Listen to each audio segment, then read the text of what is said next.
Chapter 5, From Celestial Trials to Sacred Quests, Xuanzang's journey begins.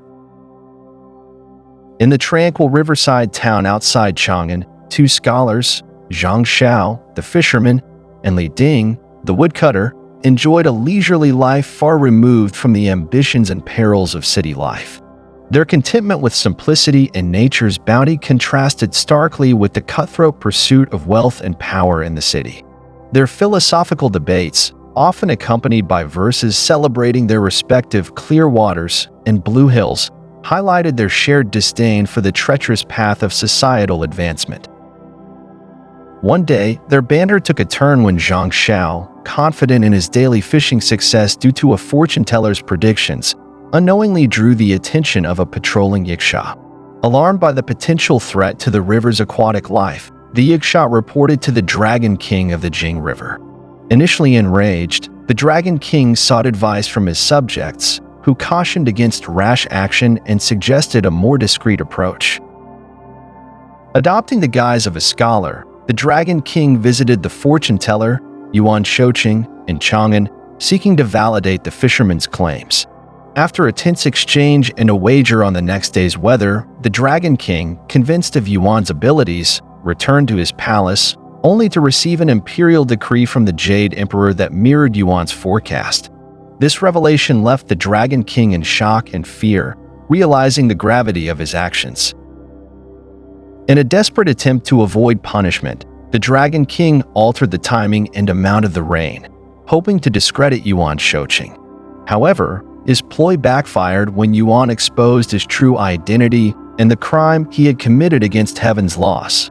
Trembling with fear, the Dragon King begged for mercy and a chance to correct his mistake. Yuan Shouqing, though unable to save the Dragon King from his fate, advised him to seek help from Emperor Taizong of the Tang dynasty. In a last-ditch effort to save himself, the Dragon King appeared in Taizong's dream, pleading for his life. Moved by the plea, Taizong promised to help. The following day, Taizong attempted to keep his promise by keeping his minister, Wei Zheng, occupied with a game of chess, hoping to prevent the execution. However, Wei Zheng, in a dream, beheaded the Dragon King as decreed by heaven. The act, though fulfilling the divine order, left Taizong melancholic, feeling he had betrayed the Dragon King in his dream. The consequences of the Dragon King's actions and Taizong's broken promise soon manifested as a vengeful spirit haunting the emperor. Taizong's health deteriorated, and despite his loyal minister's efforts to protect him, he eventually succumbed to his illness. As the emperor lay on his deathbed, Wei Zheng appeared once more, presenting a letter for Cui Ju, a judge in the underworld, ensuring Taizong's soul would return to the land of the living. Taizong's spirit, initially disoriented, found himself in a desolate wasteland after a hunting trip with the Imperial Guard. He encountered Judge Cui, a former Tang minister now adjudicating cases for the King of Hell. Judge Cui revealed that Taizong had been summoned to the underworld due to a complaint from the Dragon King of the River Jing, whom Taizong had inadvertently caused to be executed.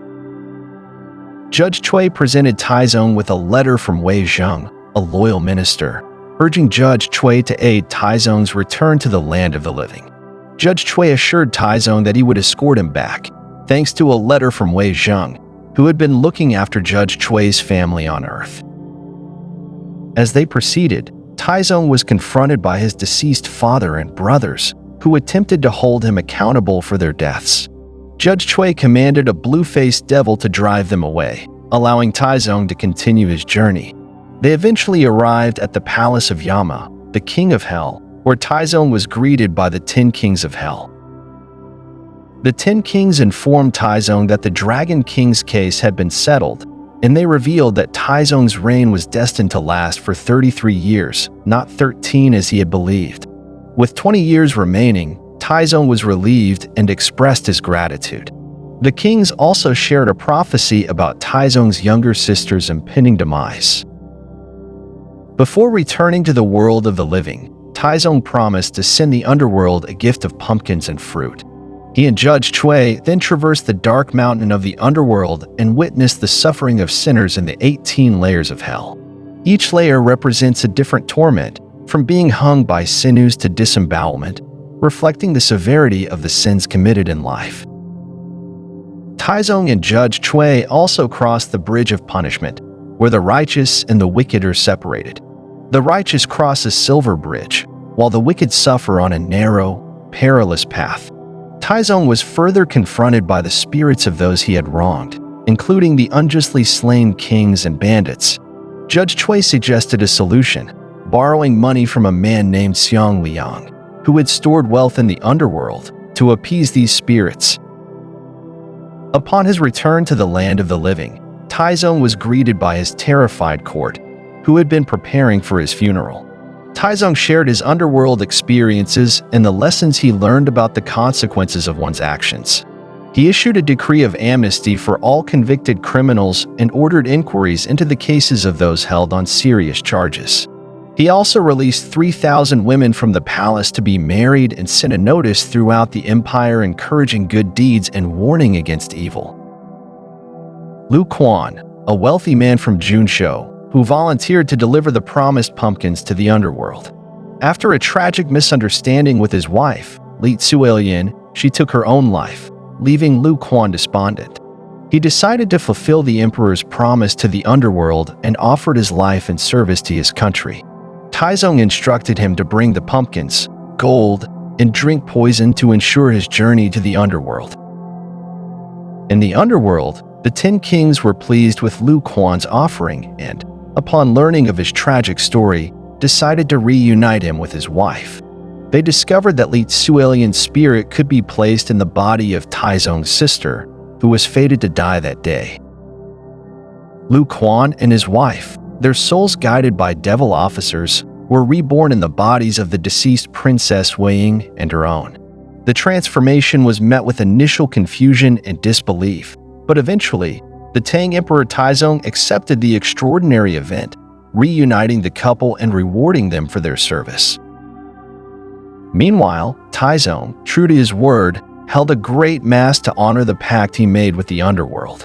The ceremony was a grand affair, with monks from across the empire gathering to chant scriptures and offer prayers for the repose of wandering souls.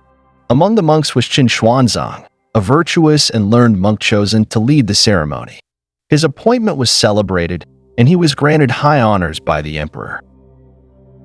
As the great mass commenced, the Bodhisattva Guanyin, observing the proceedings from her celestial abode, was pleased with the emperor's devotion to the Buddhist faith. She descended to Chang'an, disguised as a monk, to offer Xuanzang a precious brocade cassock and a 9-ringed staff, symbols of his spiritual journey.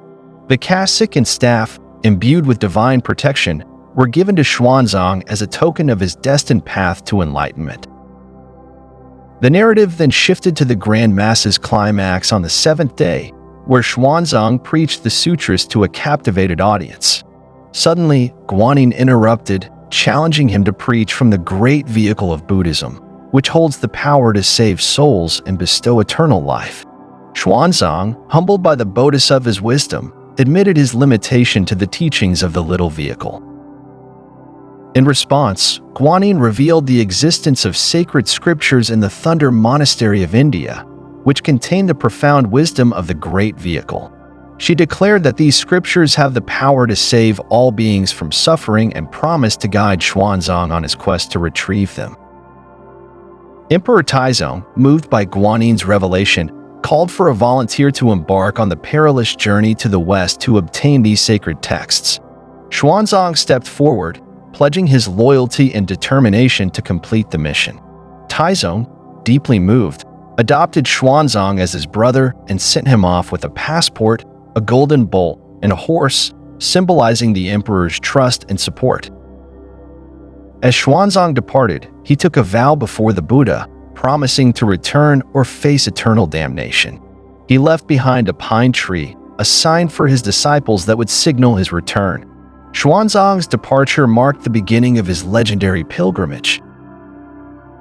If you want to know what happened afterwards, listen to the explanation in the next installment.